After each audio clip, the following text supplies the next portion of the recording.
आजादी के बाद कैसे आज हमनी के स्वतंत्रता के साथ बिना कोनो डर भय के चैन सुख से अपन जीवन जियत तनी जाए। लेकिन ये चैन सुख के पीछे, ये स्वतंत्रता के पीछे केकर देन बा, केकर हाथ बा? एकरी पीछे हाथ बा भारत माता के वीर सपूत लोग के, जे अपनी जान के परवाह केले बिना बॉर्डर पे दुश्मन देश के अंदर घुस के ओकरी हर चाल के, हर षड्यंत्र के विफल कर देता लोग। हम बात करतनी बहादुर भारतीय जासूसन के, हम बात करतनी भारतीय खुफिया एजेंसी रॉ के। ये लोग भारत माता खातिर, हमनी के चैन सुख खातिर बिना कोनो स्वार्थ के अपन जीवन कुर्बान कर दिला लोग। लेकिन एकरी खातिर ये लोग के कोनो नाम ना होला, कोनो अवार्ड ना मिलेला, ना ही ये लोग के कोनो हीरो में गिनती होला। आज के कहानी पाकिस्तान और पाकिस्तानी खुफिया एजेंसी ISI के आंख में धूल झोंके वाला भारतीय जासूस रविंद्र कौशिक पर आधारित बा। अगर रुआ अब तक हमारे चैनल के सब्सक्राइब नहीं के लिए तो सब्सक्राइब कर ली। नमस्ते, हमारा नाम है यशदीप और रुआ भोजपुरिया कथाकार चैनल देखतनी। रविंद्र कौशिक के जन्म राजस्थान के श्रीगंगानगर में 11 अप्रैल 1952 के भइल रहे। इनकर पिताजी एयर फोर्स में रहना तो देश खातिर कुछ करे के जज्बा इनकरी खून में पहले ही से रहे। रविंद्र कौशिक श्रीगंगानगर से बीकॉम कैना, लेकिन इनकर रुचि नाटक में, अभिनय कैला में ज्यादा रहे। इनकरी लंबा चौड़ा कदकाठी के देख के लोग इनके विनोद खन्ना बुलावल करे और ये वाकई में बहुत सुंदर रहना। ये बात के अंदाजा रुआ सब इनकरी तस्वीर से लगा सके नहीं जा कि कितना अलग अलग अंदाज में अपन फोटो खिंचवेले बाना। 1972 में रविंद्र कौशिक लखनऊ के एगो फेस्टिवल में नाटक करत रहना और वो नाटक में वो एगो भारतीय जासूस के रोल निभावत रहना। ये नाटक के कहानी भारत और चीन के युद्ध पर आधारित रहे, जिसमें एगो भारतीय जासूस चीन में जाके फंस जाला।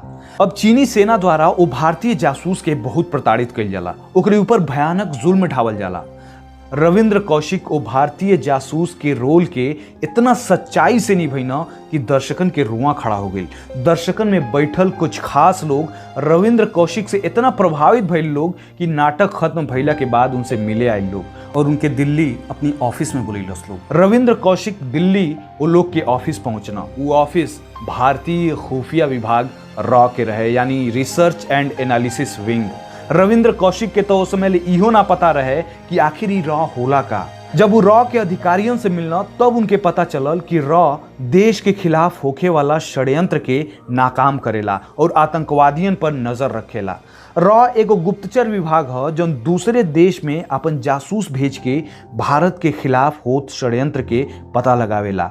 रॉ के अधिकारी उनके कई महान भारतीय जासूसन के बारे में बतैलस लोग जो अपन जान के परवाह कैले बिना देश खातिर बढ़न बढ़न काम के लिए रहे लोग। भारतीय खुफिया एजेंसी रॉ रविंद्र कौशिक के भी जासूस बने के जॉब ऑफर कैलस। अब भाई जे नाटकन में भी एगो देशभक्त के रोल करे, जेकर पिताजी एयरफोर्स में रहना, उ देश के सेवा कैला के इतना बढ़न मौका अपनी हाथ से कैसे जाए देत, ये जानते हुए भी कि एक काम में उनकर जान जा सकेला। रॉ रविंद्र कौशिक के सामने ये जासूसी दुनिया के कुछ कड़वा शर्त रखलस। शर्त ये रहे कि ये बात के केहू के पता ना चले के चाहिए कि तू रॉ के जासूस हुआ, रॉ के एजेंट हुआ, तोहरी परिवार वालन के बिना, तोहरी माई बाप के बिना। दूसरा कि अगर तू कोनो दुश्मन देश में जासूसी करत पकड़ा गिला तो हमनी के तोहरा के पहचानला से साफ मना कर दिया जाई कि तू हमनी के एजेंट हुआ।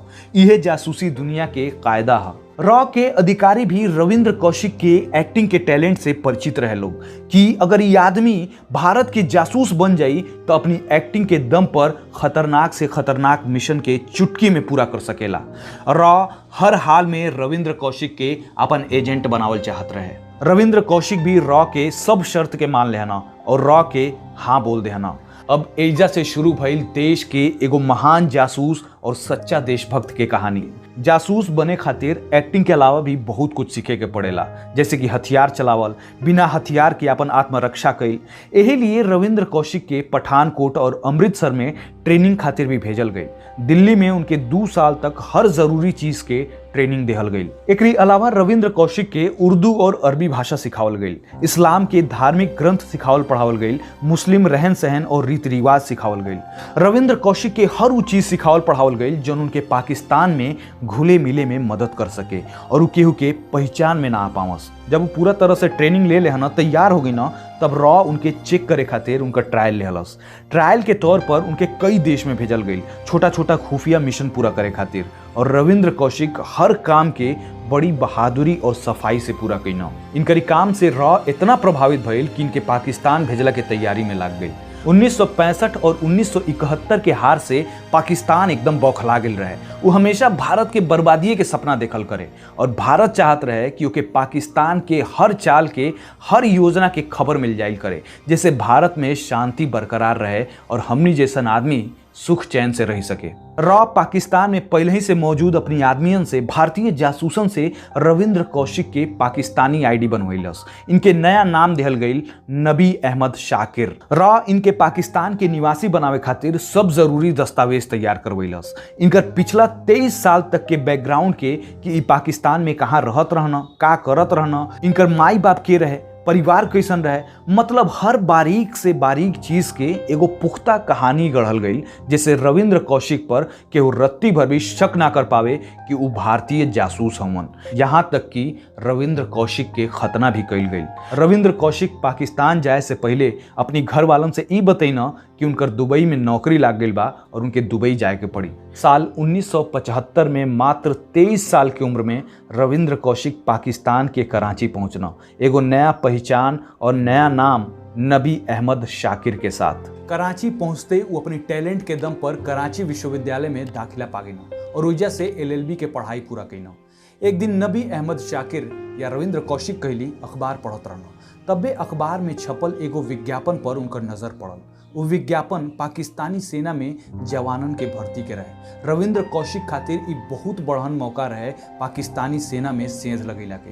अगर वो पाकिस्तानी सेना में भर्ती हो जैतन तो सीधे सीधे उनके पाकिस्तानी चाल के षड्यंत्र के खबर मिल जाई। रविंद्र कौशिक बिना सोचले समझले पाकिस्तानी सेना में भर्ती खातिर आवेदन कर देना। अब उनकर किस्मत कहीं या टैलेंट कहीं वो पाकिस्तानी सेना में भर्ती हो भी गई ना। रॉ उनकर ये काबिलियत से एक काम से बहुत प्रभावित भइल।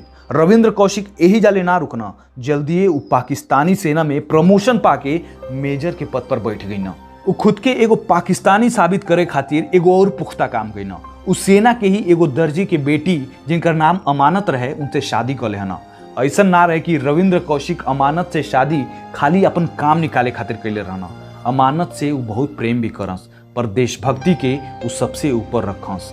कहल जाला कि 1979 से 1983 तक एगो अधिकारी के रूप में काम करते हुए वो रॉ के बहुत बहुमूल्य जानकारी देना, जिससे भारत के बहुत मदद मिलल। पाकिस्तानी सेना में वो मेजर के पद पर रहना तो जाहिर सी बात बा उनका सेना के बढ़न अधिकारियों से मुलाकात होके।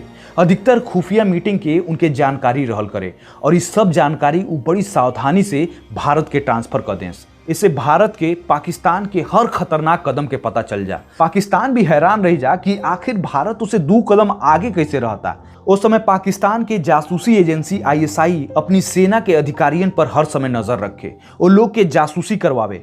पर इतना कुल कैला के बाद भी वो लोग ई ना पता कपैलस लोग कि वो लोग के सेना के खुफिया जानकारी लीक कहां से होता। नबी अहमद शाकिर यानी रविंद्र कौशिक पर ISI के रत्ती भर भी शक ना भइल, या ऐसे कहली कि रविंद्र कौशिक पाकिस्तानी खुफिया तंत्र के खुफिया एजेंसी के अपन खिलौना बना देले रहना। उनकरी यही खुफिया जानकारी के बदौलत एक बार 20,000 भारतीय सैनिकन के शहीद भइला से बचा लेहल गई और ऐसा कई बार भइल। रविंद्र कौशिक के यही सब योगदान के बदौलत उस समय के तत्कालीन प्रधानमंत्री इंदिरा गांधी उनके ब्लैक टाइगर की उपाधि देहली। सलमान खान के एक था टाइगर फिल्म के नाम इनकर ये उपाधि से लेहल गई बा। इन्ने भारत में रविंद्र कौशिक के छोट भाई के शादी तय भइल और रविंद्र कौशिक अपनी भाई के शादी में भारत आवल चाहत रहना। उनकरी घर वाला लोग के दबाव भी रहे उन पर शादी में औला के, और वो अपनी छोट भाई से प्यार भी बहुत करस। अब घर वाला लोग के का पता रहे कि रविंद्र कौशिक दुबई में नहीं बल्कि अपनी देश खातिर पाकिस्तान में खुफिया मिशन पर बाना। रविंद्र कौशिक रॉ से परमिशन मांगना अपनी भाई के शादी में भारत आवे खातिर, और रॉ के परमिशन देवे के भी पड़ल। पर इनमें खतरा बहुत रहे। पाकिस्तान के जासूस पहले ही से अपनी सेना के हर गतिविधि पर नजर गड़ेले रहना सन। ये बात रविंद्र कौशिक के पता रहे। एकरे लिए वो 1981 में सऊदी अरब गई ना, फिर ओइजा से दुबई और फिर दुबई से भारत गई ना, जहां वो अपनी भाई के शादी अटेंड गई ना। घरे पहुंचते उनकरी घर वाला उन पर भी शादी के दबाव बनेलस लोग कि तोरी छोट भाई के शादी हो गई तो अब तू शादी कर लो। तब रविंद्र कौशिक के अपनी घर वालन के बतावे के पड़ल कि वो दुबई में ही शादी कर लेले बाना और जल्दी वो बाप भी बने वाला बाना। पर रविंद्र कौशिक अपनी परिवार से ये ना बतैना कि वो भारतीय जासूस हवन और वो दुबई में ना बल्कि पाकिस्तान में रहना। भाई के शादी बीतला के बाद वो वही रास्ता से वापस पाकिस्तान लौट गई ना जोने रास्ता से वो आइल रहना। अपनी परिवार के साथे, अपनी मिट्टी के साथे उनकर ये आखिरी मुलाकात रहे। पाकिस्तान पहुंच के वो अपनी जासूसी के काम में फिर से लाग गई ना। साल 1983 तक रविंद्र कौशिक भारत के हर पाकिस्तानी षड्यंत्र के जानकारी भेजना जो भारत खातिर बहुत अहम रहे, लेकिन खाली साल 1983 तक ही। काहे कि एगो दूसर भारतीय जासूस के गलती रविंद्र कौशिक जैसन महान जासूस के पाकिस्तानियन के गिरफ्त में पहुंचा देहलस। भइल ई कि साल 1983 में ही भारतीय खुफिया एजेंसी रॉ पाकिस्तान में अपन एगो और एजेंट इनायत मसीह के कुछ जरूरी दस्तावेज के साथ भेजलस।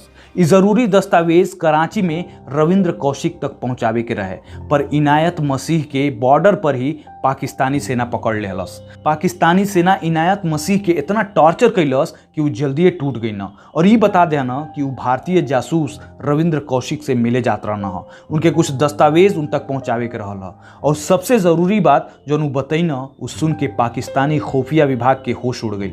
वो इहो बता देना कि पाकिस्तानी सेना में मेजर नबी अहमद शाकिर ही रविंद्र कौशिक हवन और वो भारतीय जासूस हवन। पाकिस्तानी अधिकारी इनायत मसीह से कहना सन कि अच्छा तोहरा के जौन काम करे के रहल उ कर, जहाँ जाके मिले के रहल उनसे उजा जाके मिल।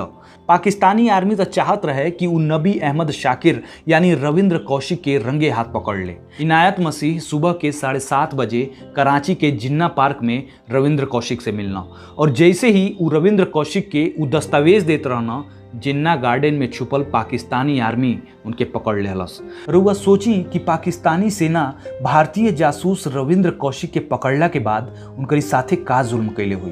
पाकिस्तानी सेना उनसे हर वो जानकारी उगलवावे के प्रयास कैले हुई जौन भारत तक पहुंचेले हुई हम।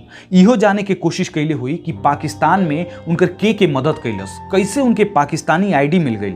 पर माने के पड़ी टाइगर रविंद्र कौशिक के, भारत माता के वीर सपूत के। देश से गद्दारी कैला के जगह ही वो असहनीय दर्द के पीड़ा के रास्ता चुनना। अगर इनायत मसीह भी रविंद्र कौशिक के तरह अपनी जान के परवाह ना के लिए रहतन, देश के बारे में सोचले रहतन, तो रविंद्र कौशिक जिंदा रहतन और भारत के न जाने कितना जरूरी खुफिया जानकारी देले रहतन। पर अफसोस ऐसा ना भइल। साल 1985 में रविंद्र कौशिक के फांसी के सजा सुनावल गई। जेल में बंद रविंद्र कौशिक के ये उम्मीद रहे कि भारत सरकार उनके पाकिस्तान से छोड़ौला में मदद जरूर करी। यही मदद के आस में वो एक बार फिर पाकिस्तानियन के आंख में धूल झोंक के अपन चिट्ठी अपनी परिवार और भारत सरकार तक पहुंचवा देना, ये बहुत बड़हन बात रहे। तब तक रविंद्र कौशिक के परिवार ई ना जानत रहे कि वो पाकिस्तान में बाना और भारत खातिर उधर जासूस बन के गई बाना। रविंद्र कौशिक के लिखल चिट्ठी भारत में उनके पिताजी तक पहुंचल। ये चिट्ठी उर्दू में रहे। वो अपनी चिट्ठी में लिखले रहना कि वो पाकिस्तान में बाना और वो भारतीय जासूस हवन, पर पाकिस्तान उनके पकड़ ले बा और जल्दी उनके फांसी हो जाई। पर अगर भारत सरकार चाहे तो वो भारत वापस लौट सके ना। पर इस चिट्ठी पढ़ला के बाद उनके पिताजी के शौक लग गई और तत्काल उनकर मृत्यु हो गई। बदकिस्मती देखी कि वो चिट्ठी उर्दू में लिखल रहे और परिवार में रविंद्र कौशिक के पिता के अलावा उर्दू केहू के ना आवे। अब केहू के पता नहीं के चलत कि रविंद्र कौशिक के पिताजी के मृत्यु कैसे हो गई। वो चिट्ठी बहुत दिन तक घर में वहीं गिरल पड़ल रहे। वो तब बाद में केहू के नजर वो चिट्ठी पर पड़ल। चिट्ठी उर्दू के जानकार से पढ़ावल गई, तब सब मामला पता चलल। परिवार वाला जल्दी जल्दी मदद खातिर दिल्ली भागल लोग। वो लोग भारत सरकार के कई अधिकारियन और मंत्रियन से मिलल लोग, पर केहू मदद के लिए तैयार ना भइल और अपन पल्ला झाड़ लेहलस लोग। भारत सरकार ए देशभक्त के ब्लैक टाइगर के छोड़ौला के तनिको मन ना देखौलस। ना तो ऐसा कई बार भइल बा कि कोनो देश अपनी जासूस के छुड़ावे खातिर दूसरे देश से जासूसन के अदला बदली भी कैले बा, पर भारत सरकार के इहो रास ना आइल और उ साफ साफ रविंद्र कौशिक के पहचानले से इनकार कर देहलस। रविंद्र कौशिक भारत में एगो और चिट्ठी भेजले रहना, जेमे उ लिखले रहना कि का भारत जैसन बढ़हन देश खातिर कुर्बानी देवे वाला के इहे सिला मिलेला। पर कोनो बात ना, हम अपन वादा जरूर निभाए, हम अपन मुंह ना खोलब। अगर इहे हम अमेरिका के रहती तो अमेरिका हमके 3 दिन में छोड़ा ले रही। बाद में पाकिस्तान के सर्वोच्च न्यायालय रविंद्र कौशिक के फांसी के सजा के आजीवन कारावास में बदल देहलस। उनके 16 साल तक पाकिस्तान के कई जेल जैसे सियालकोट, कोट लखपत और मियावाली जेल में रखल गई। इनकर पत्नी अमानत भी जेल में इनसे मिले एक बार गई रहली।